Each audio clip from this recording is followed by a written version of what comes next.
J'aimerais qu'on puisse souhaiter la bienvenue à tout le monde partout en francophonie qui vont écouter ce message directement de Québec. Alors, j'aimerais qu'on puisse applaudir, souhaiter la bienvenue. Bienvenue tout le monde, bienvenue. Alors, bienvenue à la chapelle en ligne qui va écouter ce message. Bienvenue en direct de Québec. Ce matin, on poursuit notre série sur la grâce. Et c'est un privilège pour moi de poursuivre la série. Et si vous me permettez, je commencerai ce message par un moment de thérapie de groupe. Est-ce que vous me permettez de faire ça? Moment de thérapie de groupe. Puis c'est moi, qui va être sur la chaise. C'est vous les thérapeutes, c'est moi qui a besoin de thérapie, OK? Moment de thérapie de groupe ensemble. Cette semaine, j'ai eu un moment où j'étais en train de me plaindre de plein de choses. Est-ce qu'il y en a que ça arrive de te plaindre de des choses dans ta vie, main levée? Et tous ceux qui n'ont pas levé la main, on va vous appeler ici à la fin du message pour faire un moment de prière spécial pour vous, pour que la vérité rentre dans votre vie. Mais j'ai eu un moment cette semaine où j'ai commencé à me plaindre, je me plaignais de plein de choses qui étaient surtout reliées à la charge de travail et aussi aux enfants. Et j'explique un petit peu ce que je veux dire. Plus l'Église grandit ici, plus il y a des choses à gérer, plus qu'il y a de défis. Il y a plein de belles choses qu'on célèbre ce matin, comme à Québec, on célèbre les baptêmes. Mais il y a plein de défis qui viennent avec ça. Puis cette semaine, je me sentais inondé de besoins, inondé de gens qui se plaignent de l'Église. Il y a plein de défis, il y a plein de choses à gérer. Il y a plein de choses à gérer derrière la scène. Puis avec Val, je me disais, hey, ça commence à être lourd. Des fois, il y a des choses qui sont lourdes. Ça fait beaucoup. Puis en même temps, en plus, pour tous ceux qui sont jeunes parents, il y avait notre petit Jacob qui a 4 ans et demi, mais qui cette semaine a décidé qu'il ne voulait pas dormir.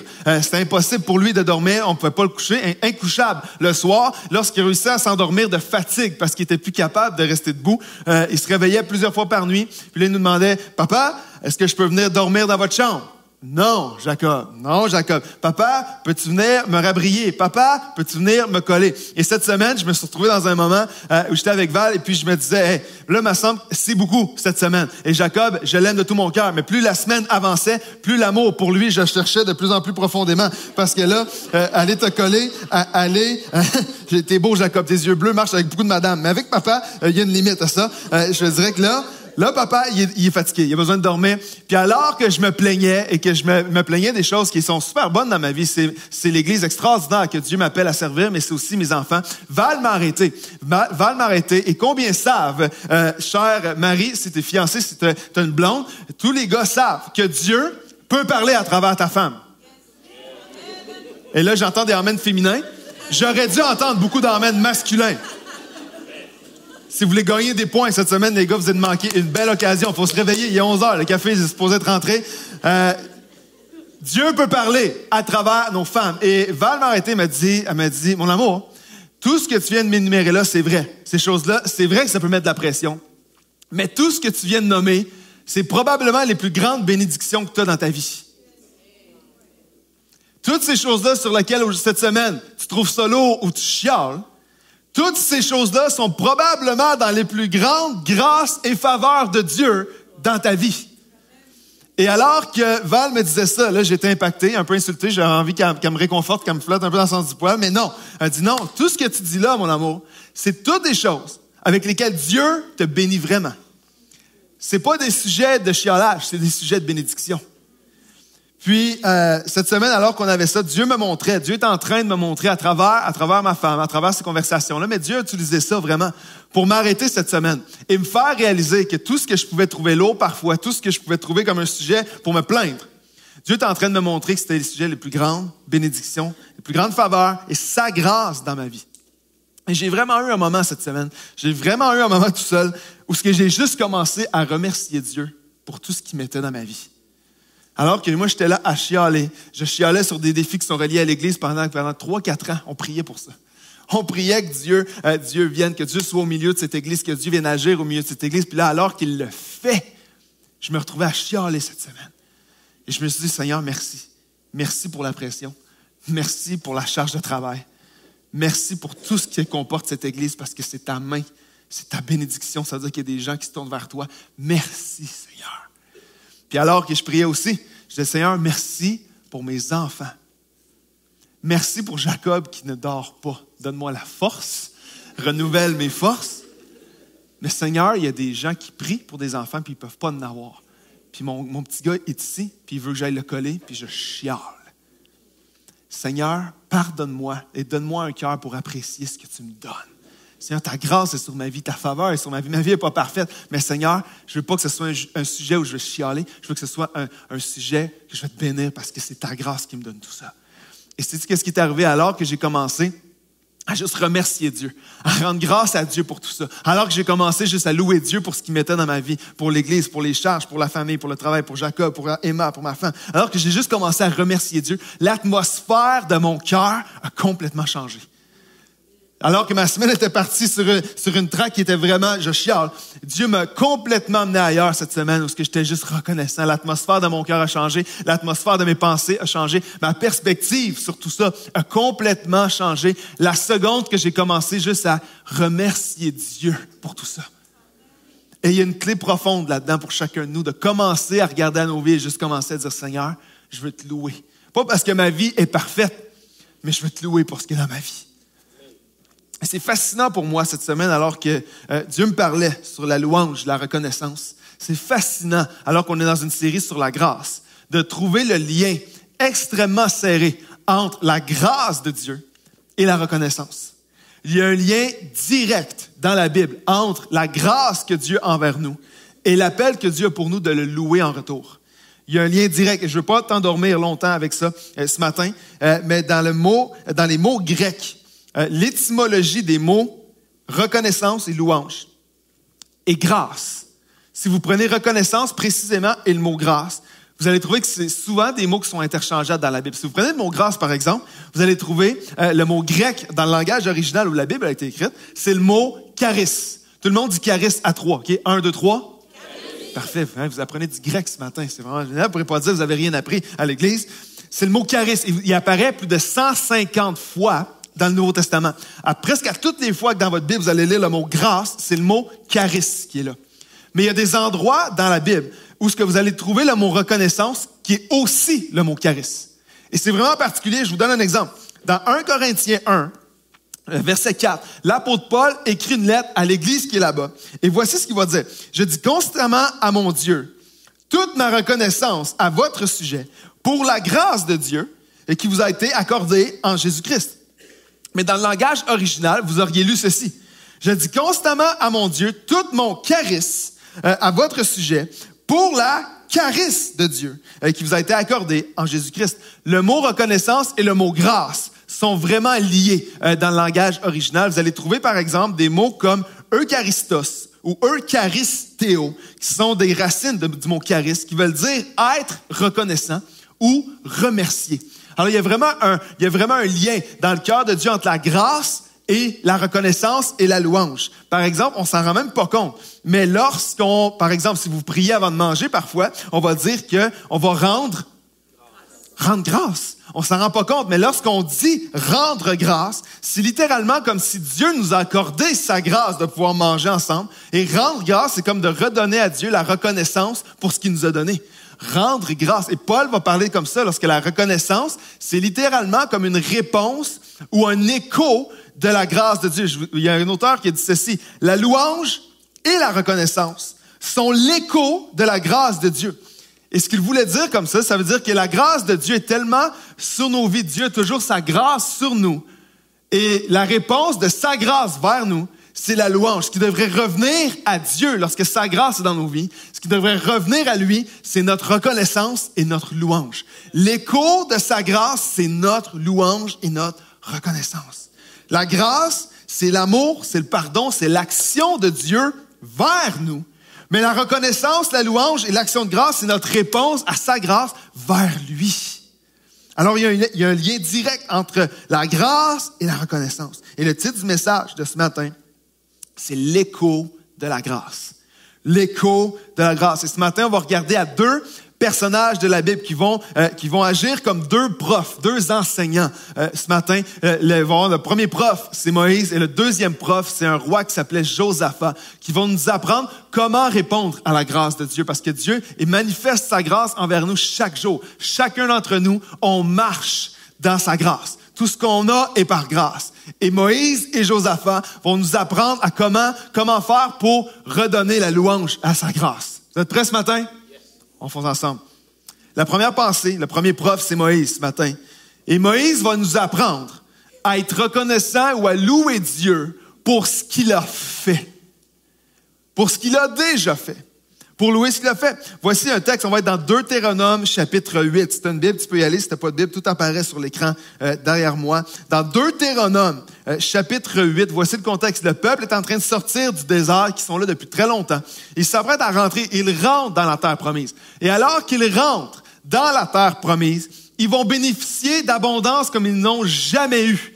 Ils vont rentrer dans la terre promise et Dieu va les bénir de plein de façons. Il va les bénir avec des provisions pour la nourriture, un endroit où ils vont pouvoir s'établir, bâtir des maisons, s'établir, développer leurs entreprises, leur agriculture. Ils vont être extrêmement bénis lorsqu'ils rentrent dans la terre promise. Ils vont être au milieu de la grâce de Dieu.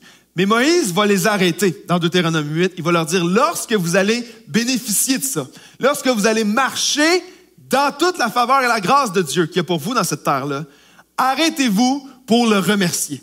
Arrêtez-vous pour être reconnaissant.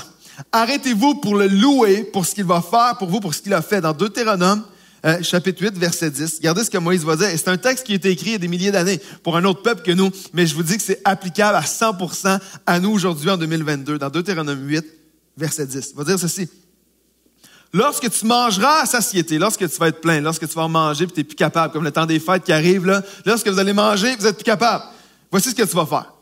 Tu béniras l'Éternel, ton Dieu, pour le bon pays qu'il t'a donné. C'est lui qui l'a donné. Veille bien à ne pas oublier l'Éternel, ton Dieu, au point de ne pas respecter ses commandements, ses règles et ses prescriptions que je te donne aujourd'hui. Lorsque tu mangeras à satiété, lorsque tu construiras et habiteras de belles maisons, parce qu'il faut comprendre qu'eux, depuis longtemps, ils se promènent d'endroit en endroit dans le désert. Ils n'ont pas d'endroit stable. Mais arrivés en terre promise, lorsqu'il y a l'abondance, ils vont être capables de s'établir et bâtir des maisons, bâtir des foyers pour leur famille. Lorsque vous allez construire tout ça, lorsque tu verras ton gros et ton petit bétail se multiplier, lorsque tu verras ton argent et ton or augmenter, et aussi tes bitcoins et tes placements et tes REER augmenter, avez-vous ça dans votre version de la Bible? J'ai pas vu ça. Lorsque tu verras tous tes avoirs augmenter et tout ce qui est à toi se développer. Attention, verset 14. Ne laisse pas ton cœur s'enorgueillir et n'oublie pas l'Éternel, ton Dieu. C'est lui qui t'a fait sortir d'Égypte, de la maison de l'esclavage. Verset 17, il va continuer en disant ceci. Fais bien attention à ne pas dire dans ton cœur, c'est ma force et la puissance de ma main qui m'ont permis d'acquérir ces richesses. Souviens-toi de l'Éternel, ton Dieu, car c'est lui qui te donnera de la force pour les acquérir afin de confirmer, comme il le fait aujourd'hui, son alliance qu'il a conclue avec tes ancêtres en prêtant serment. Moïse est en train de dire, quand vous allez rentrer dans la terre promise, Dieu va vous bénir. Vous allez voir, vous allez être capable de vous d'étendre vos familles, de faire grandir vos avoirs, de bâtir des foyers, de bâtir des maisons. Vous allez être capable de profiter de beaucoup de choses lorsque vous allez entrer dans la terre promise. Mais n'oubliez pas de juste dire merci, Seigneur. Merci, mon Dieu. N'oubliez pas de louer. N'oubliez pas Dieu. N'oubliez pas de vous arrêter et de remercier Dieu pour ça. C'est le premier niveau. C'est le premier niveau de la reconnaissance et de la louange. C'est de dire, Seigneur, merci pour ce que tu as fait dans ma vie. Merci parce que ce que j'ai, je te le dois, Seigneur. Ça, c'est le premier niveau. Quelqu'un te donne quelque chose, la politesse, c'est de dire merci. Et ce que Moïse est en train de dire, c'est le niveau numéro 1, là. C'est la politesse, c'est de dire, lorsque vous allez bénéficier de tout ça, faites juste dire merci, Seigneur. C'est ce qu'on enseigne à nos enfants. C'est ce que j'enseigne à mes enfants de 4 ans et 7 ans. Lorsque papa et maman font quelque chose pour toi, dis merci. Si quelqu'un te donne quelque chose, te fait un cadeau, dis merci. Sois juste reconnaissant pour ce qu'ils t'ont donné. Sois juste reconnaissant si papa et maman t'amènent manger au restaurant. Fais juste dire merci. Si papa et maman t'achètent du linge ou un cadeau ou quelque chose, dis juste merci papa, merci maman. C'est la politesse, c'est ce qu'on enseigne à nos plus jeunes enfants. Et Moïse va le dire au peuple. Quand vous allez manger 3 fois par jour, quand vous allez être établi, quand vous allez avoir tout ce que vous avez besoin, quand vous allez marcher dans la grâce de Dieu, quand vous allez marcher dans sa faveur, arrêtez-vous et dites merci et louez-le. C'est le premier niveau de ce que Moïse va enseigner. Verset 10 de Deutéronome 8, il va dire, lorsque tu mangeras à satiété, ton ventre est déjà plein. Dieu t'a déjà béni. Tu vas être déjà plein. Tu béniras l'Éternel. ton Dieu, pour le bon pays qu'il t'a donné. Pas que toi te conquéris, c'est lui qui l'a donné. Veille bien à ne pas oublier l'Éternel, ton Dieu. Et Moïse va mettre le peuple en garde contre 2 pièges. Il va leur dire ceci: n'oubliez pas et ne laissez pas votre cœur s'enorgueillir. Parce qu'il y a 2 pièges à la reconnaissance. Lorsqu'on bénéficie de tout ce que Dieu peut nous donner, puis lorsqu'on marche dans notre quotidien, il y a 2 pièges qui peuvent bloquer notre reconnaissance, notre louange vers Dieu. C'est qu'on oublie tout ce que Dieu nous a donné. Et de l'autre côté, c'est l'orgueil de penser que c'est nous qui avons créé tout ça. Et Moïse va les mettre en garde contre ces 2 pièges-là. Il va dire, verset 14, « Attention, ne laisse pas ton cœur s'enorgueillir et n'oublie pas l'Éternel ton Dieu, parce que c'est lui qui t'a fait sortir d'Égypte, de la maison d'esclavage. » Il va dire aussi, « Fais attention à ne pas dire dans ton cœur que c'est ma force. Ah, c'est moi. Ah non, je suis un self-made. C'est moi qui ai créé tout ça. C'est moi, c'est ma force. Et c'est la puissance de ma main qui ont permis d'acquérir ces richesses. » Le premier piège, c'est celui d'oublier. Et parfois, si on est honnête, on oublie rapidement. On peut être très, très, très rapide à oublier tout ce que Dieu a fait pour nous et tout ce que Dieu nous a donné. Et la principale raison, c'est que parfois, on est tellement focalisé sur ce que j'aurais aimé avoir, ce que je pense que je mérite à la place de ce que j'ai, ou parfois, on est tellement focalisé sur ce qu'on aimerait avoir qu'on oublie totalement ce que Dieu nous a donné. Je ne vois plus ce que j'ai parce que j'ai trop les yeux sur ce que je voudrais avoir à la place, ou parce que je pense que j'aurais dû avoir à la place de ce que j'ai. Notre focus est tellement pas sur ce que Dieu nous donne parfois qu'on oublie de juste dire, Seigneur, ce que j'ai, je te le dois. On ne voit plus les bénédictions de Dieu, on ne voit plus ce que Dieu nous a donné parce que nos yeux sont trop sur ce qu'on aimerait avoir à la place. Et on oublie, et c'est ce que Moïse va leur dire, faites attention à ça. Il y en a plein ici. Dieu te bénit de plein de façons. Pour la plupart d'entre nous aujourd'hui, on marche dans des bénédictions qui étaient des requêtes de prière dans une saison précédente. Il y a plusieurs personnes ici, moi inclus, où on priait pour certaines choses que Dieu nous a données. Puis maintenant, on chiale sur ces choses-là, où on n'est même plus reconnaissant, où on ne reconnaît même pas que c'est Dieu qui nous a donné ça, parce qu'on veut autre chose. Mais Moïse va dire au peuple, « Hey, attendez une seconde. Mettez vos yeux sur ce que Dieu vous a donné et arrêtez-vous pour le louer pour ce que vous avez. » Parce que pendant que vous étiez dans le désert, ça fait longtemps que vous priez pour avoir une place pour établir vos maisons. Et maintenant que vous l'avez, n'oubliez pas de le louer. Qui va dire amen à ça? Ça faisait longtemps qu'on priait pour une église, que Dieu avait mis ça sur notre cœur. Ça fait longtemps. Alors moi, cette semaine, Dieu me dit, au lieu de focaliser sur ce que tu n'aimes pas, parce que tu aimerais qu'il soit différent, arrête-toi et loue-moi pour ce que j'ai fait depuis 1 an. Ça fait longtemps que tu priais pour ça. Pour plusieurs personnes, on priait. Tu pouvais prier dans toutes sortes de sphères de ta vie. Tu priais pour tes finances, tu priais peut-être pour une voiture, tu priais pour une maison, un condo, un appart, tu priais pour ton mariage, pour trouver quelqu'un, pour des enfants. Il y en a peut-être, tu priais pour un ministère, tu priais pour des amis, tu priais pour trouver une église. Et maintenant, Dieu dit ce matin, arrête-toi et réalise tout ce que j'ai fait. Ah, peut-être que tu conduis pas l'auto de tes rêves. Mais il vient un temps, comme il y a une saison précédente, où tu priais pour cette auto-là. Et maintenant, fais plus ton affaire. Mais Dieu te dit, je comprends que tu n'as peut-être pas l'auto de tes rêves, mais loue-moi parce que j'ai pourvu pour une auto. Il y en a qui disent, c'est peut-être pas la maison de mes rêves, mais si tu recules d'une saison ou 2 dans ta vie, tu aurais loué Dieu matin, midi, soir, juste d'avoir la maison que tu as présentement. Et le Seigneur va t'arrêter ce matin et te dire, hey, loue-moi pour ce que j'ai fait. Moïse va dire au peuple, arrêtez-vous et louez-le. Il y en a ici même dans les mariages. Tu dis, c'est pas ce que je pensais, c'est pas comme je pensais. Mais rappelle-toi, il y a une saison où tu priais et tu étais reconnaissant et tu dormais pas la nuit juste à l'idée de marier cette personne-là. Puis pendant que vous vivez des épreuves, Dieu va dire, je te dis, tout n'est pas parfait, puis il y a des choses à travailler. Mais sois reconnaissant parce que j'ai pourvu. Pas beaucoup d'amen à ce moment-là. Mais la plupart d'entre nous marchons dans des bénédictions qui étaient avant des requêtes de prière. Et Moïse est en train d'arrêter le peuple pour dire, quand vous allez marcher dans les bénédictions, souvenez-vous à quel point vous priez pour ça. Comment ça fait longtemps que vous priez pour ça. Rappelez-vous et faites juste reconnaître et louer Dieu pour ça. Il leur rappelle de louer. Tu priais pour ça avant, maintenant Dieu a pourvu. Ce matin, Moïse nous appelle à juste s'arrêter. Il va arrêter plusieurs personnes ce matin. Tantôt, on va célébrer ensemble tout ce que Dieu a fait dans la vie de plein de gens. On va louer ensemble. Mais ce matin, il y a plein de gens dans cette salle. Tu as besoin de prendre un pas de recul dans ta vie et dire, Seigneur, ma vie est peut-être pas parfaite, mais je veux te louer pour ce que tu as fait dans ma vie. Je veux pas oublier toutes tes bénédictions. Je veux pas oublier tous tes bienfaits dans ma vie. Quelqu'un devrait dire amen à ça. Je veux m'arrêter ce matin. C'est le piège d'oublier. Je veux m'arrêter Et Seigneur, te louer pour ça. Le deuxième piège que Moïse va donner, c'est celui de l'orgueil.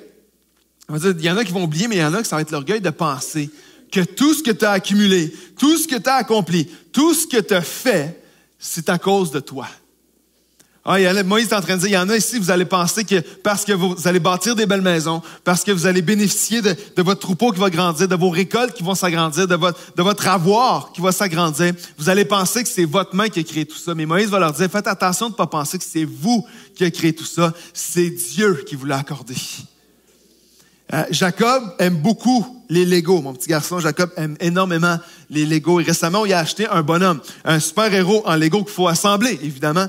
Et comme probablement pour beaucoup de jeunes parents ici, lorsqu'on achète des Legos à des jeunes enfants, 4 ans, Jacob, lorsqu'on achète ça, en 5 minutes, c'est super. On s'installe, je m'installe avec lui par terre, on monte son bonhomme ensemble. Après 5 minutes maximum, puis là, je suis très généreux avec Jacob, je vais mettre 5 minutes. Jacob me dit qu'il est tanné. Il est tanné de le monter, puis tu sais, il comprend pas le livret, il comprend pas comment faire, il est tanné. Donc, qu'est-ce qui est arrivé par la suite? C'est papa qui a fini par assembler le bonhomme Lego pendant au moins 45 minutes tout seul dans le salon, au point où Val arrive dans le salon et elle dit, mon amour, est-ce que tout va bien? Moi, je suis juste couché en train de monter un Lego, un bonhomme, un Iron Man en Lego. Mais oui, ça va, c'est pour Jacob, il voulait pas le monter. Jacob s'en va jouer. Moi, je finis 45 minutes, le bonhomme. Et lorsque j'ai fini, je fais, Jacob, viens voir. Fait que Jacob arrive, je donne. Jacob a tellement aimé son super-héros. Pour vrai, la dernière semaine, il ne l'a pas laissé d'une minute.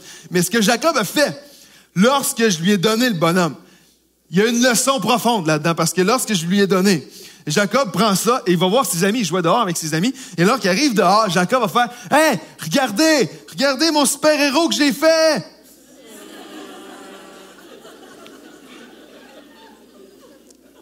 Pardon.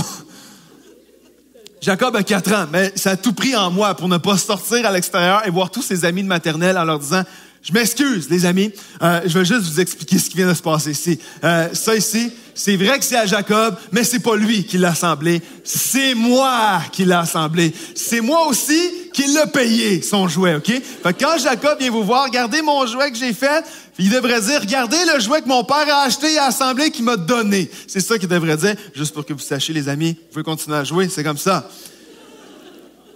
C'est pas lui qui l'a fait, c'est moi qui l'ai assemblé tout seul dans le salon.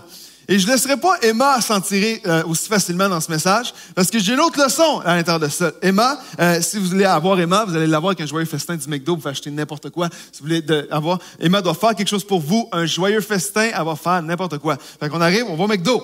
Et puis, moi, j'essaie de pas manger, je fais attention, après la trentaine, je réalise que mon métabolisme n'est plus ce qu'il était, fait qu'on fait attention. Mais, lorsque les enfants ont des joyeux festins, je peux me permettre 2-3 frites quand même. Et récemment, j'arrive pour prendre une frite à Emma dans son petit sachet de frites mini. Je vais juste en prendre une et Emma ramasse le sachet. Puis elle l'enlève, elle dit « Hey, papa, c'est à moi! »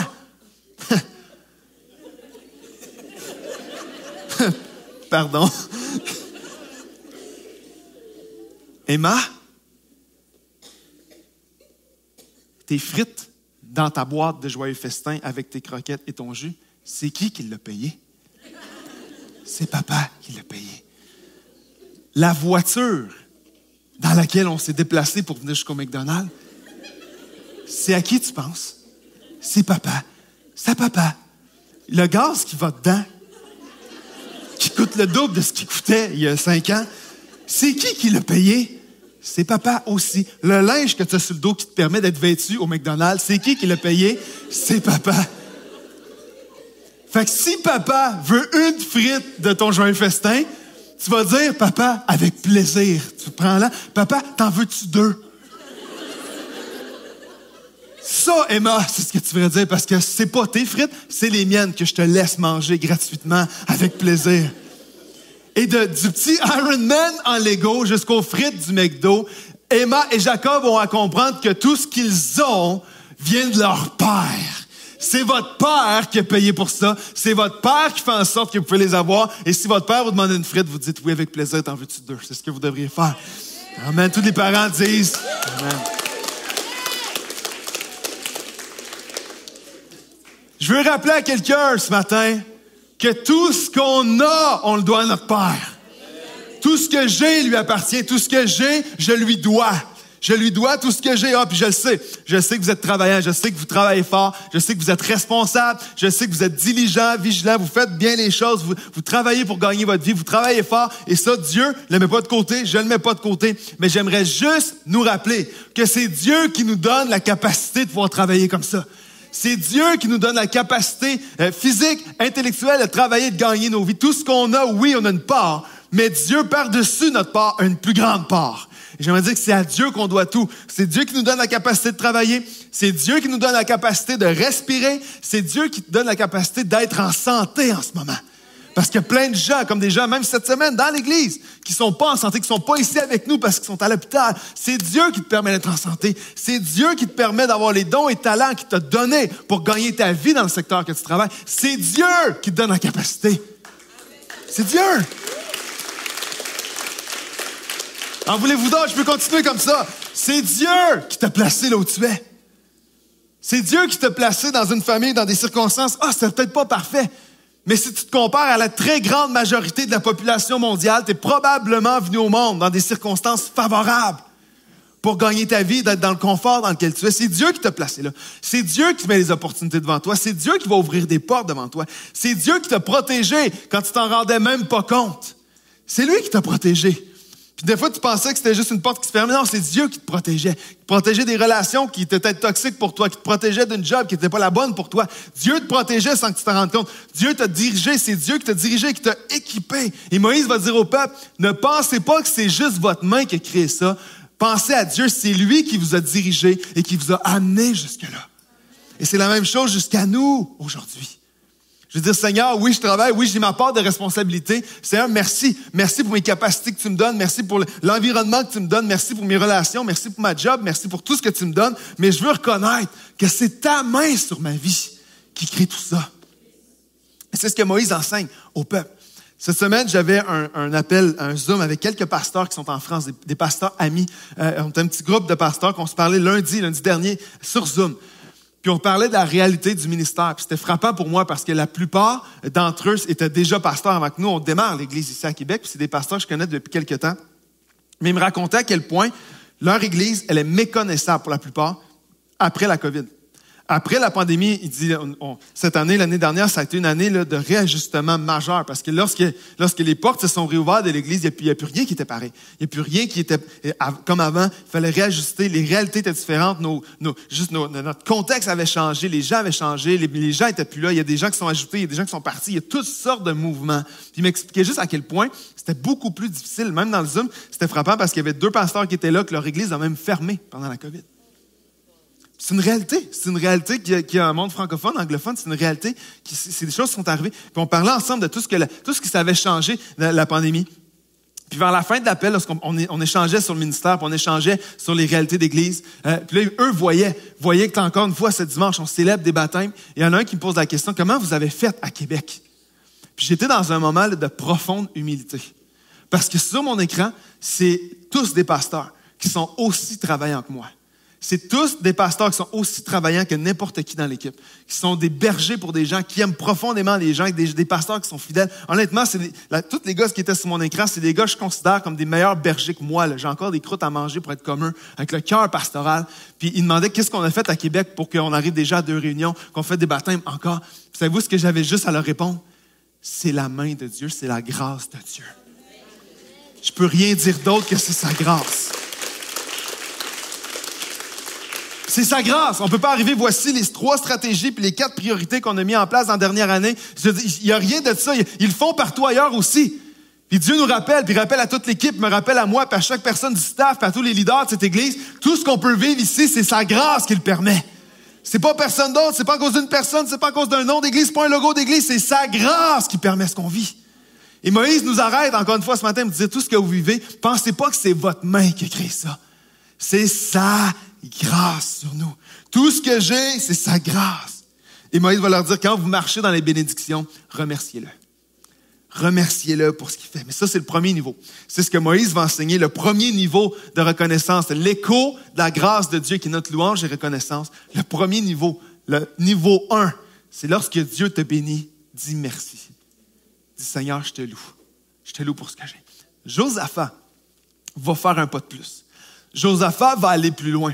Parce que Josaphat va pas simplement nous enseigner à louer Dieu pour ce qu'il a fait, pour ce qu'il nous a donné, ou les fois où il a pourvu pour nous. Josaphat va nous amener à être reconnaissants et à louer Dieu, pas pour ce qu'il a fait, mais pour ce qu'il va faire. Et Josaphat va pousser vraiment plus loin. C'est facile, aujourd'hui, c'est facile de dire, Seigneur, merci pour ce que tu me donnes. C'est relativement simple. Mais au milieu des combats, au milieu des pressions de la vie, au milieu des imprévus de la vie, au milieu d'une route qui est dans un impasse que je ne sais pas comment Dieu va faire un chemin là-dedans en ce moment, d'être capable de dire, je vais te louer au milieu de ça, Seigneur. Que je sais que ta grâce est encore là sur ma vie. La grâce qui était là hier, elle va être encore là aujourd'hui et demain. Et de te louer, Seigneur. Au milieu de ça, pas une fois que tu as retracé le chemin, avant même que tu le traces, je vais te louer. C'est ce que Josaphat appelle le peuple à faire. Dans 2 Chroniques, chapitre 20, si tu veux déjà tourner, Josaphat était un roi. Le roi de Juda, c'était un bon roi. Dans l'histoire du peuple de Dieu, dans l'Ancien Testament, il y a eu des bons et des mauvais rois. Josaphat, c'est un bon roi. C'est un roi où il y a eu énormément, ça a été très, très, très prospère à son règne. Pendant 25 ans, tout a prospéré. C'était un bon roi. Il y a eu des bons coups, des mauvais coups, mais globalement, c'est un excellent roi. Puis dans 2 Chroniques 20, on va trouver un Josaphat qui va être pris par surprise par une coalition de 3 rois, 3 peuples ennemis qui vont venir contre lui. Ils vont le prendre par surprise. Josaphat n'était pas préparé à ça. Et ces 3 ennemis-là, ces 3 peuples ennemis vont arriver contre lui. Et là, Josaphat se retrouve face à un combat qu'il n'avait pas prévu, face à des ennemis qu'il n'avait pas prévus. Et lorsque je préparais ce message-là, cette semaine, j'avais vraiment à cœur, je pensais à vous, je pensais à moi, à quel point, souvent, on va faire face à des combats qu'on n'a pas prévus, nous aussi. Il va y avoir des nouvelles qu'on va avoir, il y a des choses qui vont arriver dans nos vies, il va y avoir des combats, des saisons d'épreuves qu'on n'avait pas vu venir. Chacun de nous, parfois, ça peut être une mauvaise nouvelle. On n'avait pas vu ça arriver. Josaphat, c'est ce qu'il vit, puis on peut très bien comprendre ce qu'il peut vivre, parce que ça peut arriver des fois qu'on a une mauvaise nouvelle. Il va y avoir une saison dans notre mariage qu'on s'est dit, jamais je pensais qu'on allait traverser ça. J'aurais jamais pensé qu'on ferait face à ça un jour, mais là, c'est là. Faut y faire face. Il va y avoir d'autres moments, par exemple, comme dans les finances. J'avais pas prévu. On a des dépenses qu'on n'avait pas prévues. Puis là, boum, mauvaise nouvelle qui nous prend de court. Ça arrive dans l'angle mort. Puis là, financièrement, on est serré. Il faut qu'on s'endette. Faut qu'on dépense pour des choses qu'on n'avait pas pensées. On arrive dans l'angle mort. Ça peut être une perte d'emploi qu'on n'avait pas prévue. Ça peut être dans la santé. Comme cette semaine, il y a des gens dans notre église, on prie pour eux parce qu'ils sont dans leur santé. On planifie pas ces choses-là. Mais ça va arriver parfois que dans l'imprévu puis dans l'angle mort, il va arriver quelque chose. Il y a un combat qu'on n'a pas vu venir. Et Josaphat se trouve en plein dans un combat comme ça. Mais Josaphat va nous enseigner à ne pas louer Dieu juste une fois qu'il aura pourvu. Mais même avant qu'il pourvoie. Par la foi, on va le louer dans 2 Chroniques 20. Face à ses ennemis, face à toutes les incertitudes, face au combat qui est en avant de lui, voici la réponse de Josaphat qui est exceptionnelle. Puis moi, j'ai pris que cette réponse-là de Josaphat t'inspire ce matin à dire, je vais lever mes bras vers lui tantôt. Pas juste parce que tout est parfait, mais parce que je veux le louer par la foi de ce qu'il va faire. Dans 2 Chroniques 20, il va dire ceci, verset 20, le lendemain, ils se levèrent tôt et partirent pour le désert de Tékoa. Au moment de leur départ, Josaphat se tint debout et dit, « Écoutez-moi, Judéens et habitants de Jérusalem, ayez confiance en l'Éternel. » Imaginez, là, ils s'en vont vers les combats. Ils s'en vont vers les ennemis qu'ils n'avaient pas prévus. « Ayez confiance en l'Éternel, votre Dieu. Et vous serez affermis. Ayez confiance en ces prophètes et vous réussirez. Puis en accord avec le peuple, c'est tout le monde ensemble. C'est cette image-là de l'Église qui loue ensemble. En accord, tout le peuple, chacun de nous ensemble. Il désigna des musiciens. Il désigna des musiciens qui, couverts d'ornements sacrés, on ne demandera pas aux musiciens d'avoir des ornements sacrés ici à la chapelle, mais les musiciens couverts d'ornements sacrés célébraient l'Éternel tout en marchant devant l'armée et disaient, imaginez, ils s'en vont à la guerre. La guerre n'est pas finie, ils s'en vont là. Ils disaient, louez l'Éternel, oui, sa bonté dure éternellement. Et verset 22, au moment où l'on commençait les chants et les louanges, juste au moment où le peuple commence à lever ses mains vers lui, l'Éternel plaça une embuscade contre les Ammonites, les Moabites et les habitants de la région montagneuse de Séir, qui étaient venus contre Juda, et ils furent battus. C'est une chose de louer Dieu pour ce qu'il a fait, pour les victoires qu'il nous a données. C'est une autre chose de dire, Seigneur, je viens devant toi et je vais te louer pour ce que tu vas faire. Ça, c'est le genre de louange où tu dis, Seigneur, je te loue pas juste pour ta provision, mais je te loue pour tes promesses. Je te loue pas juste parce que tu as pourvu pour moi, mais je vais te louer parce que tes promesses sont vraies, puis je sais pas comment tu vas faire, Seigneur, mais tu vas l'accomplir. C'est pas juste le genre de louange qui dit, Seigneur, je te loue parce que tu m'as protégé. Non, c'est, Seigneur, je te loue parce que ta présence est avec moi. C'est le genre de louange qui dit, Seigneur, je sais pas comment je vais passer au travers, je sais pas comment tu vas tracer un chemin, mais ta présence est là et tu mérites toute louange ce matin, Seigneur. C'est pas juste que je te loue pour ce que tu as fait, Seigneur, c'est que je te loue pour ce que tu vas faire. C'est le genre de louange qui va dire, je sais au plus profond de mon âme que tout concourt au bien de ceux qui aiment Dieu. Seigneur, mes bras vont être tendus vers toi. Je sais, Seigneur, que tu tournes le mal en bien. Tu es capable, Seigneur, de prendre ce qui était laid et de le transformer en quelque chose de beau. Seigneur, c'est ce que tu fais. Tu vas prendre les plus grands combats. Tu vas les transformer en témoignages. Seigneur, ta grâce est encore là. Ta grâce va être là demain. Et je veux te louer pour ce que tu vas faire, Seigneur. C'est ce que Josaphat menait le peuple à faire. Louer pour ce qu'il allait faire. Au milieu des épreuves, au milieu des combats, au milieu des imprévus, des mauvaises nouvelles, de juste louer, dire, Seigneur, l'écho de ta grâce va être ma louange. Pas juste une fois que tu auras tout fait pour moi, tu auras pourvu, mais même avant. Même au milieu de mes combats, je vais lever mes mains vers toi, puis je vais te louer. Je ne sais pas comment tu vas faire. Seigneur, je ne sais pas comment tu vas tourner la situation. Je ne sais pas comment tu vas faire tomber ce mur-là. Je ne sais pas comment tu prévois, Seigneur, faire tomber ce géant-là. Mais je veux te louer parce que je sais que tu vas le faire. Et tu vas transformer, Seigneur, ce combat-là dans ma vie en un témoignage plus tard.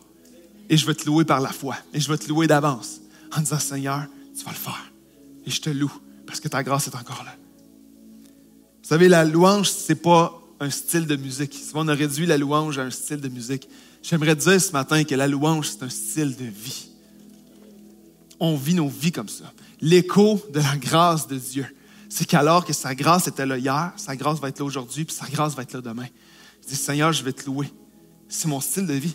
Je vais te louer, Seigneur, soit pour ce que tu as fait, ou je vais te louer pour ce que tu vas faire. Mais tu vas me trouver en train de te louer, Seigneur. Tu vas me trouver en train d'avoir les bras vers toi. Des fois, je vais avoir les larmes qui coulent ici parce que je ne sais pas comment je vais passer au travers, mais je vais te louer quand même. Puis des fois, je vais me réjouir, comme ce matin, on se réjouit ensemble. Je vais te louer. Peu importe, Seigneur, tu vas me trouver en train de te remercier, en train de te louer. Je vous invite à vous lever avec moi. Termine dans quelques instants. Il y a une histoire que je vais vous raconter ce matin qui m'a marqué au fer rouge, il y a quelques années en arrière. Je suis marqué à vie par cette histoire-là. Il y a quelques années en arrière, j'étais pasteur jeunesse, puis on avait une grosse soirée un vendredi soir qu'on avait appelé un open house. Un open house, c'était une soirée où on invitait tous nos jeunes de la jeunesse à inviter des amis, puis à inviter des gens. Puis ça faisait des soirées où c'était magnifique parce qu'il y avait des dizaines et des dizaines de personnes qui étaient là pour la première fois à l'église, puis on avait une réunion jeunesse, puis c'était vraiment super. Puis cette soirée-là, Dieu faisait quelque chose d'exceptionnel. On avait accueilli plus de 600 jeunes à l'époque. Une affaire de fou. Il y avait plus de 100 jeunes qui étaient là pour la première fois dans une église. Une soirée où Dieu fait un œuvre extraordinaire. Mais pendant qu'on était comme en ce moment-là, pendant qu'on était en train de louer, il y avait le message, la louange et tout ça, en même temps, la réunion venait de commencer. Il y a une jeune fille qui s'est faite frapper dans la rue à côté de l'église. Elle venait à l'église ce soir-là et s'est fait frapper, juste en face de l'église. Puis la réunion était commencée. Moi, j'étais là, je prêchais comme en ce moment sans savoir rien. Lorsque je suis descendu après le message, on m'a informé de la situation. Il y avait police, ambulance, tout était là. Puis cette jeune fille-là, elle est décédée ce soir-là.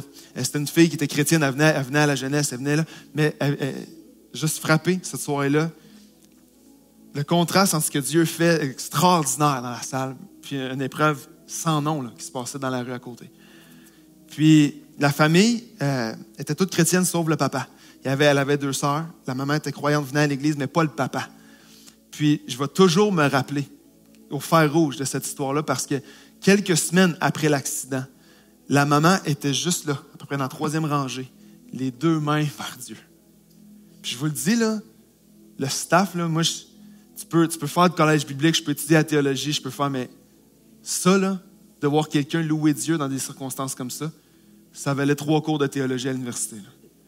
Il n'y a rien, il n'y a pas une théorie, il n'y a pas une théologie qui peut expliquer ça. C'est l'œuvre de Dieu dans la vie de quelqu'un. Puis cette madame-là n'était pas juste en train de louer Dieu pour ce qu'il avait fait, elle louait Dieu pour ce qu'il allait faire.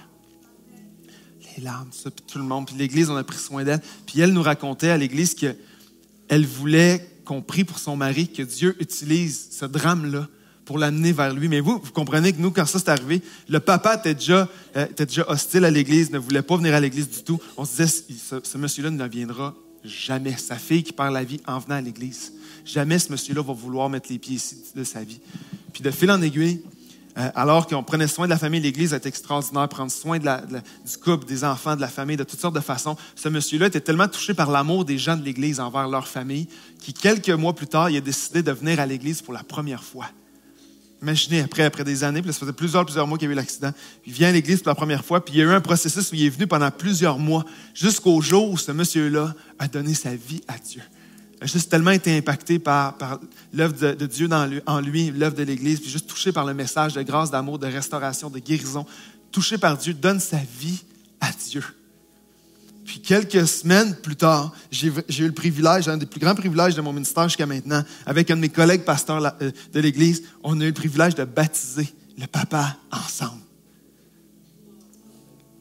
Mais comprenez-vous que la maman qui était là, elle, 3 semaines après l'accident, qui lève ses mains vers Dieu, qui dit « Seigneur, je te loue pour ce que tu vas faire, que tu vas guérir ma famille, que tu vas toucher mon mari, que tu vas nous relever de tout ça. » C'est ce que Josaphat amenait le peuple à faire.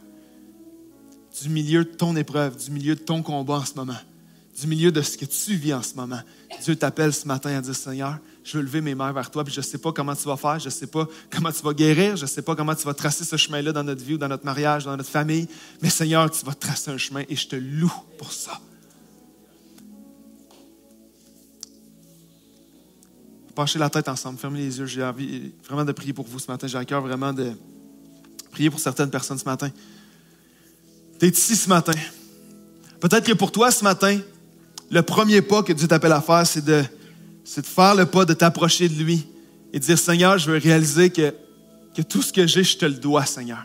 Je veux réaliser, Seigneur, tout ce que tu m'as donné. Je veux te louer pour ce que tu as fait dans ma vie. Je veux te louer, Seigneur, pour ma famille, pour mon mariage, pour mes finances, pour ce que tu as fait, pour comment tu m'as guéri, comment tu m'as dirigé, comment tu m'as ouvert des portes, Seigneur. Juste ce matin, je veux prendre un pas de recul et juste prendre le temps de te louer et te remercier, Seigneur, pour ta grâce dans ma vie. Et il y en a peut-être ce matin, c'est le premier pas que tu as à faire. Peut-être que tu es ici ce matin, mais le deuxième groupe de personnes que j'appelle à faire, et j'appelle à avancer ce matin, c'est celui qui est là ce matin ou celle qui est là ce matin. Tu es au milieu d'un combat. Tu es au milieu d'une épreuve. Tu es au milieu peut-être d'une mauvaise nouvelle que tu n'avais pas anticipée. Il y a quelque chose qui est arrivé dans l'angle mort dernièrement. Peut-être c'est dans ton mariage, dans ta famille, dans tes finances, dans ton emploi. Puis tu es au milieu, comme Josaphat, tu es pris de court par une attaque. Tu es pris de court par un combat. Puis ce matin, ce que je veux t'appeler à faire, alors qu'on va louer ensemble dans les prochains instants, c'est de prendre un pas de recul et de dire, Seigneur, je ne sais pas comment tu vas faire tomber ce mur-là, je ne sais pas comment tu vas faire tomber ce géant-là, je ne sais pas comment tu vas séparer cette mer-là, mais Seigneur, tu vas me trouver ce matin, les 2 mains vers toi, le cœur vers toi, ma bouche va te louer ce matin parce que je sais que tu vas le faire. Je veux pas juste te louer pour ce que tu as fait, je veux te louer, Seigneur, pour ce que tu vas faire. Alors mes 2 mains vont être vers toi, Seigneur, ce matin. Je vais te dire par la foi, je vais te dire ma bouche va te louer. Je vais te dire à quel point tu es grand, à quel point tu es bon, à quel point tu prends soin de moi, à quel point tu es grand et que tu vas tracer un chemin. Et Seigneur, je prie que tu viennes faire une œuvre dans les cœurs ce matin. Seigneur, on veut venir ensemble te louer pour ce que tu fais dans nos vies et Seigneur, pour ce que tu vas faire. On veut, Seigneur, te louer pour ce que tu as fait dans la vie de chaque baptisé ce matin. Dans chacune de leur vie, tout ce que tu as fait, mais on veut aussi te louer pour ce que tu vas continuer de faire au milieu de nous, dans le nom de Jésus. Tout le monde dit Amen et Amen. Est-ce qu'on peut donner une main d'appréciation par la foi de tout ce que Dieu va faire ce matin? Amen et Amen.